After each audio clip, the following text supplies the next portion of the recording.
une checklist pour l'utilisation d'une carte.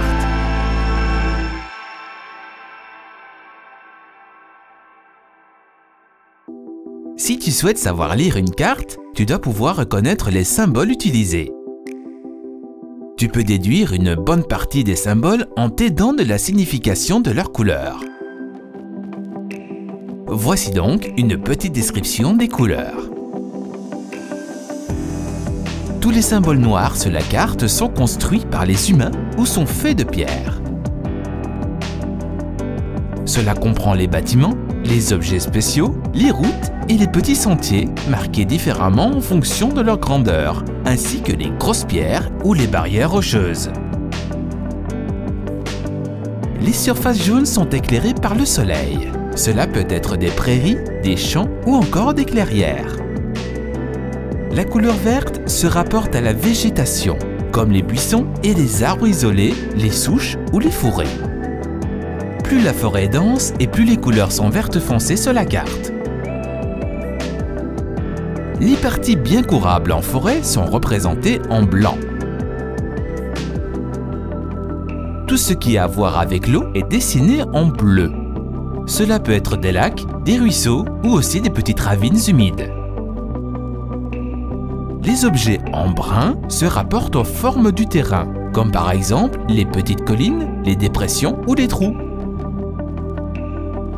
Les lignes brunes correspondent aux courbes de niveau qui décrivent la forme du terrain en 3 dimensions. On y reviendra plus tard. Voici ce que tu peux donc mémoriser. Noir, construit par les humains ou fait de pierre. Jaune, prairie. Blanc, forêt bien courable. Vert, végétation.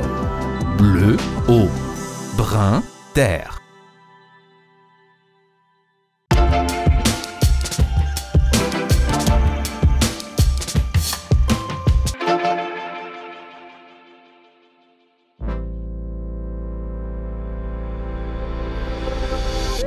Une carte t'est utile uniquement si tu sais la tenir correctement. Cela signifie, tu dois tourner la carte de manière à ce qu'elle corresponde au terrain qui t'entoure. On parle d'orienter la carte au nord. Pour y arriver, tu cherches un ou plusieurs objets représentatifs sur la carte se trouvant à proximité. Ensuite, tu tournes la carte pour que la carte et les objets correspondent.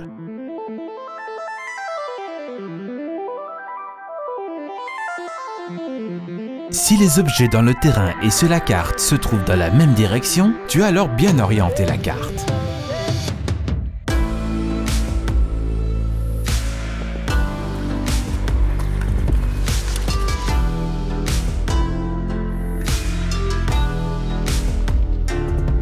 Souvent, aucun objet représentatif ne se trouve à proximité pour orienter ta carte. Tu peux alors te servir d'un autre moyen, la boussole.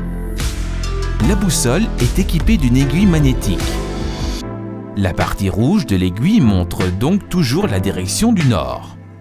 Il est important de garder la boussole le plus à plat possible.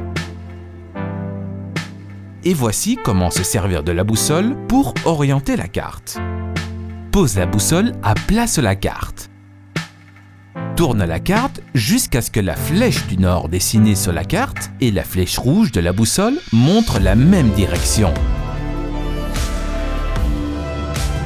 Tu peux désormais sûrement expliquer pourquoi on parle d'orienter la carte vers le nord dans le jargon.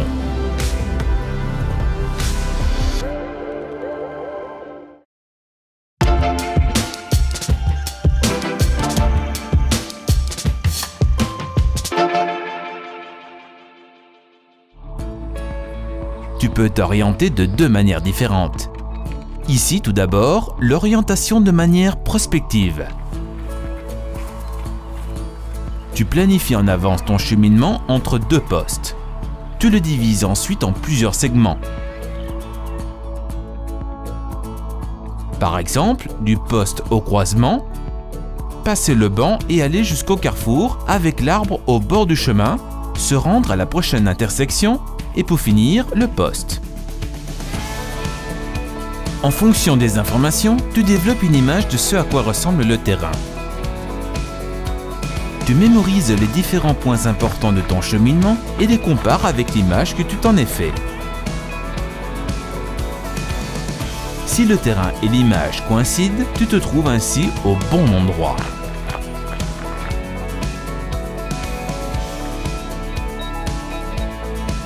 Au premier carrefour, je tourne à droite. Je traverse un petit ruisseau, je passe la colline de la prairie et de l'autre côté, je redescends sur un sentier. Je tourne à gauche et je suis le sentier qui mène au bord du lac. Mon poste se trouve vers la pierre au bord de la rive du lac. L'orientation est également possible dans l'autre sens, c'est-à-dire de manière rétrospective. Tu ne sais pas exactement où tu te trouves et tu souhaites déterminer ta position à partir de la carte. Tu cherches des objets représentatifs dans les environs. Tu réfléchis ensuite comment ils peuvent être représentés sur la carte. Trouve ensuite la partie de la carte correspondant le mieux à l'idée que tu t'en es faite.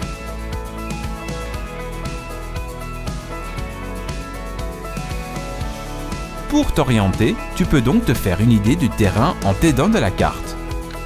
Ou alors l'inverse, tu peux faire coïncider un extrait de la carte avec le terrain.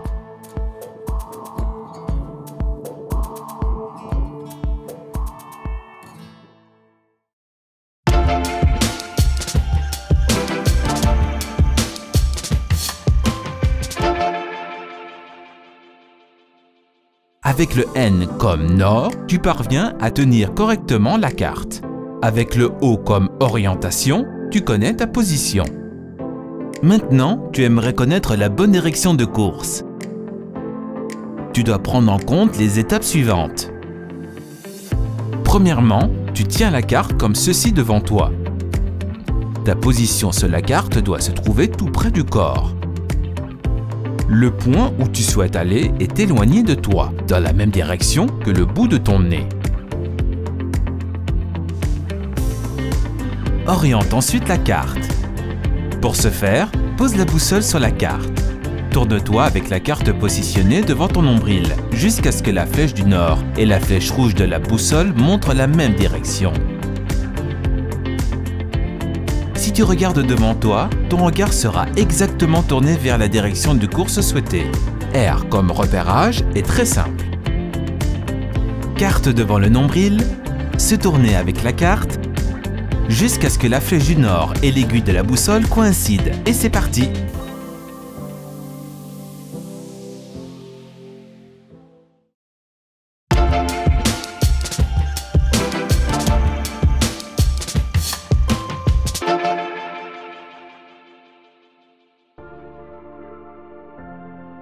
Chaque carte a une échelle bien définie.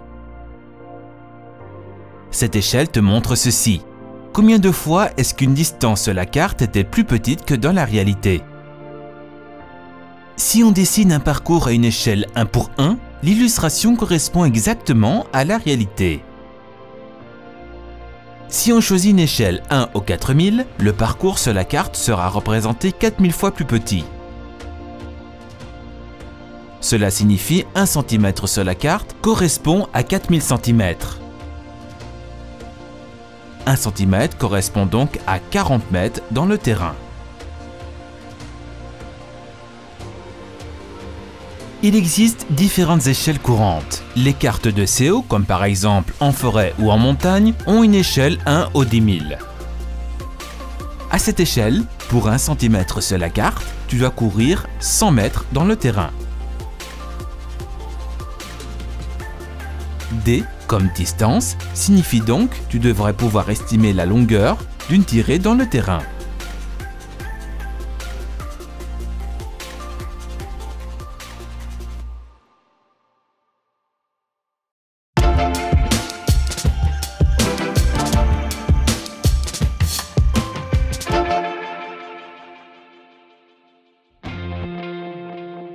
Ta carte est un bout de papier plat.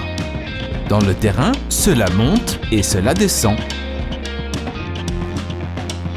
Les lignes brunes, c'est-à-dire les courbes de niveau, te renseignent sur la forme du terrain. Les courbes de niveau relient tous les objets se trouvant à la même altitude. Malheureusement, les courbes de niveau ne sont pas visibles dans le terrain, comme ici sur l'image. Tu peux toutefois retenir ceci. Un faible espace entre les courbes de niveau signifie que le terrain est raide. Un grand espace entre les courbes correspond à un terrain plat. Si ta ligne de course suit les courbes de niveau de la carte, tu dois donc t'assurer de ne ni monter ni descendre. Si ta ligne de course coupe les courbes de niveau de la carte, cela signifie que cela monte ou descend. Les courbes de niveau te montrent donc deux choses. Premièrement, est-ce que le terrain est plat ou raide? Deuxièmement, est-ce que tu dois monter, descendre ou plutôt rester à plat?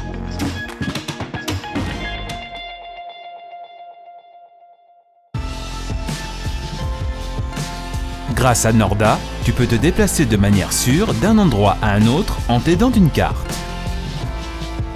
Les lettres N, O et R sont particulièrement importantes. Orienter correctement la carte, trouver ta position et définir la direction de course à l'aide de la carte. Plus tu feras de CO et plus tu apprendras à intégrer les autres lettres.